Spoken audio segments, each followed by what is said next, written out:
मंत्रालय नाशिक आणि ठाणे हे हनी ट्रॅपचं केंद्र बनलेलं आहे अध्यक्ष महाराज. आणि राज्याचे महत्वाचे कागद, गोपनीय कागद या एंटी सोशल मुवमेंटच्या हातात चाललेले आहेत. मला कोणाचं चरित्र करा, माझ्याजवळ अध्यक्ष महाराज माझ्याजवळ पेन ड्राईव्ह पण आहे, मला ते दाखवायचा नाहीये, तो विषय नाहीये अध्यक्ष महाराज, मला कोणाचं चरित्रहरण करायचं नाहीये.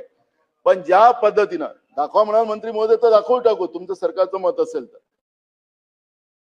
अध्यक्ष महाराज, एवढ्या गंभीर प्रश्नामध्ये सरकार साधं निवेदन करायला तयार नाही अध्यक्ष महाराज.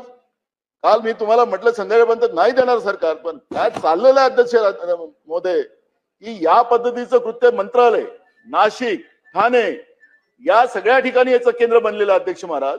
आणि सरकारने याला तुम्ही आदेश द्या अध्यक्ष महाराज. तुमचा अपमान कोणी करत असेल अध्यक्ष महाराज सरकारच्या वतीने तर आम्ही सहन करणार नाही अध्यक्ष महाराज. पण अध्यक्ष महाराज जे काही चाललेलं आहे ते फार गंभीर चाललेलं आहे अध्यक्ष महाराज. परवा अध्यक्ष